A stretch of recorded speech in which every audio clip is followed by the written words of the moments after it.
Assalamualaikum warahmatullahi wabarakatuh. I would like to introduce Raya Ardani from the Indonesian Technocrat University and the Information System Study Program. Today, I will provide material about accounting cycles. Oke, siklus akuntansi.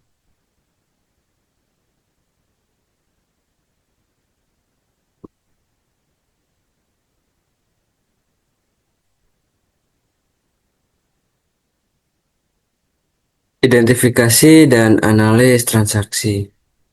Pengertiannya yaitu langkah awal di mana transaksi keuangan diidentifikasi dari bukti sumber atau source dokumen seperti faktur penjualan, cek pembayaran, atau kontrak. Setiap transaksi dianalisis untuk menentukan akun yang terpengaruh dan apakah debit atau kredit. Kemudian tujuannya yaitu memastikan hanya transaksi valid yang dicatat.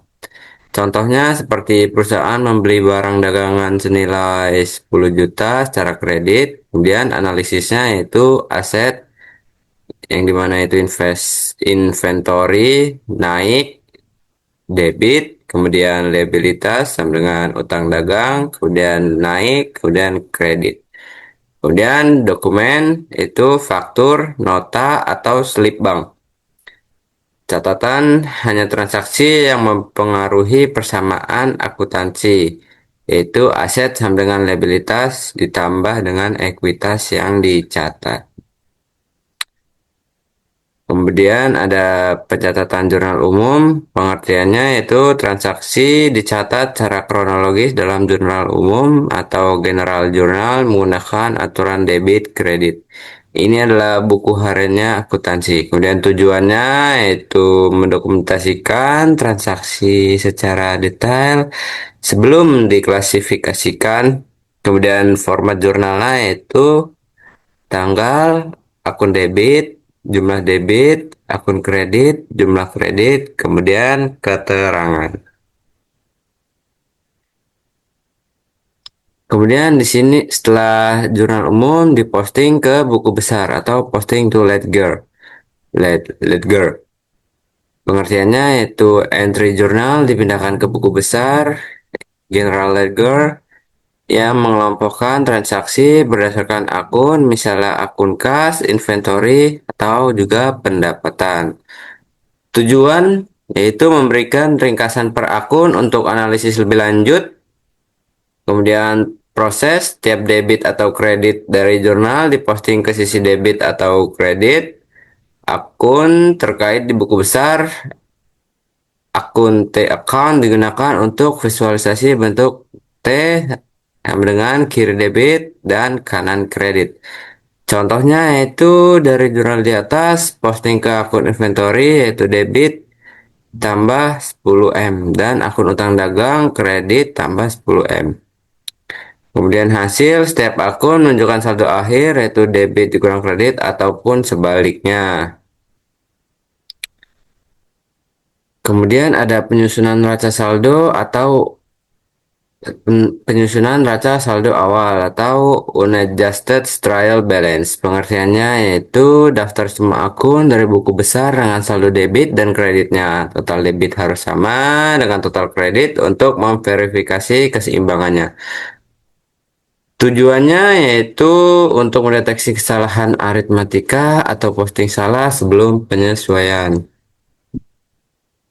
Kemudian selanjutnya ada penyesuaian akun atau adjusting entries.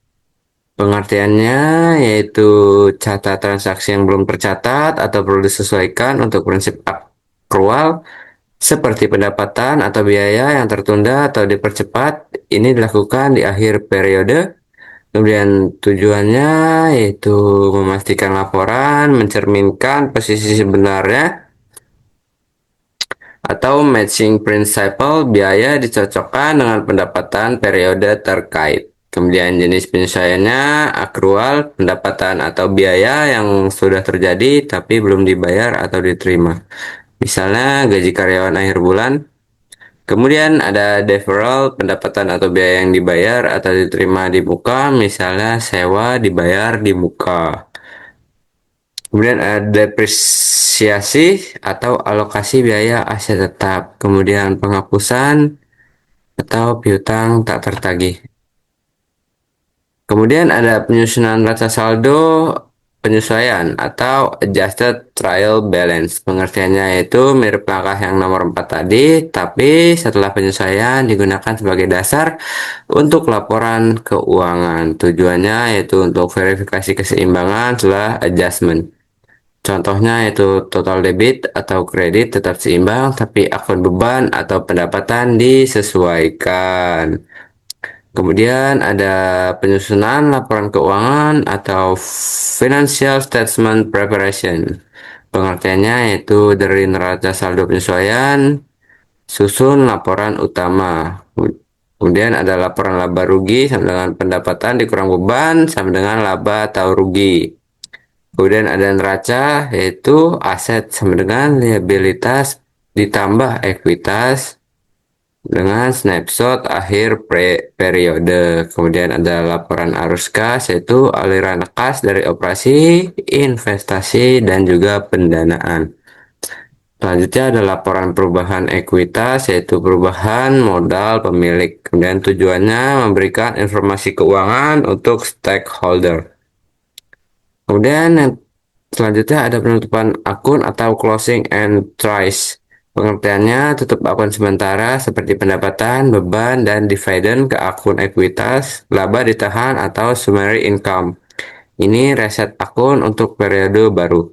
Tujuannya memisahkan hasil periode ini dari periode berikutnya hanya akun permanen, aset liabilitas, ekuitas yang dibawa maju. Langkah penutupan yang A, tutup pendapatan ke laba ditahan, yaitu debit pendapatan dan kredit laba ditahan. Yang B, tutup beban ke laba ditahan, debit laba ditahan, kemudian kredit beban. Yang C, tutup dividen sama dengan debit laba ditahan dan kredit dividen. Contohnya jika laba bersih 5 juta, kemudian debitnya pendapatan 20 M, kemudian dikredit, kemudian laba ditahan 20 M. Debit sama dengan laba ditahan 15M, kemudian kreditnya beban 15M. Hasilnya laba ditahan bersih 5M. Okay, thank you for today's material. And the end, Assalamualaikum warahmatullahi wabarakatuh.